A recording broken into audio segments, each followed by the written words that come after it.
Today we're reading from chapter 10, section 10.4, When Doctors Say There's No Cure. Little hope for healing. When I was diagnosed with functional neurological disorder, FND, in 2020, hope was in short supply. The prognosis I was given felt uncertain at best and deeply discouraging at worst. Doctors didn't have definitive answers. They couldn't tell me whether I'd ever fully heal, and the unspoken message was clear. FND might just be something I'd have to live with indefinitely. It could have been devastating if I didn't maintain ruthless hope and dogged determination. A void of success stories. When I searched for answers, the internet only deepened my despair. Success stories of people fully recovering from functional neurological disorder, FND, were almost non-existent.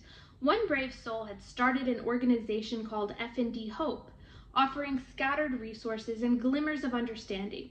I found a single lecture from an Ivy League university, and that was about it. Online forums and support groups were filled with people like me, searching for answers but finding almost none.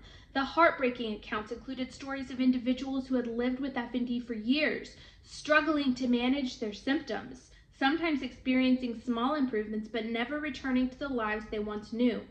Now that I think about it, I can't remember seeing a single full recovery story. Not one. I actually had to remove myself from every FND support group.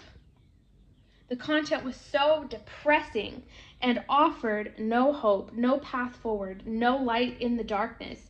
There was no real support, just others being miserable with you. I was miserable enough on my own. I couldn't take on everyone else's misery at that moment. Of the few videos that existed, I did come across footage of someone else suffering from FND. Watching their struggles unfold felt deeply saddening.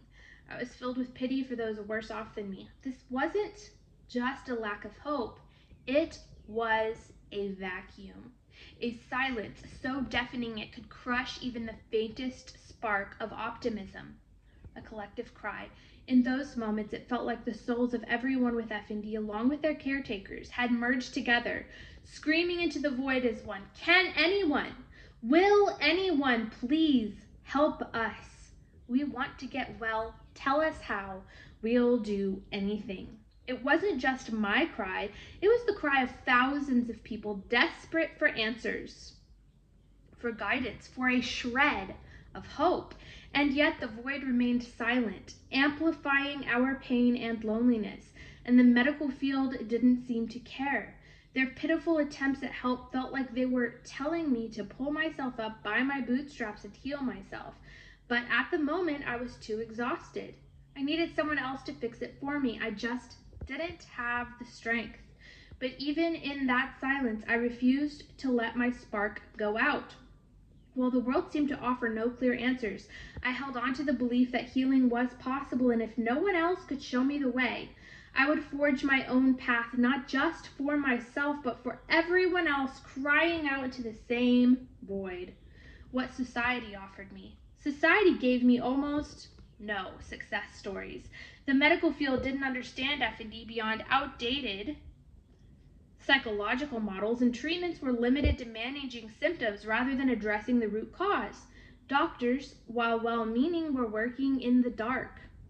But I refused to give up. Even as society and the medical field offered me little hope, I set my will like steel. I decided that I would not accept a life defined by FND.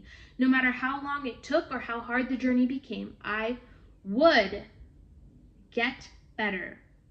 That spark of hope inside me, I protected it fiercely. I refused to let it be extinguished. I poured every resource I had into understanding my condition and finding a cure for myself. When the world offered me no roadmap, I created one. I didn't know exactly how I would do it, but I knew this. I wasn't just fighting for myself. I couldn't stand to see others suffering the way I was. My journey wasn't just about recovery. It was about creating a beacon of hope for others, a promise to myself and others.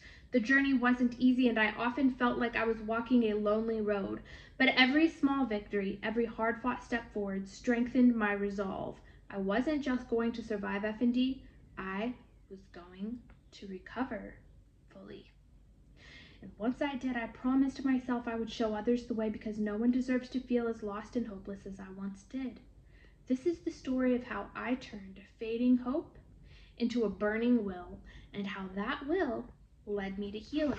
And I have healed. I'm about 95% there, and the same strategies are still working and providing constant healing for me today. If you want to check out this book and read it for yourself, it's called FND Recovery Guide by Alyssa Black, Master of Arts in Teaching, that is me, and the subtitle is 7 Evidence-Based Steps to Heal Functional Neurological Disorder, Volume 1. It's on Amazon all over the world.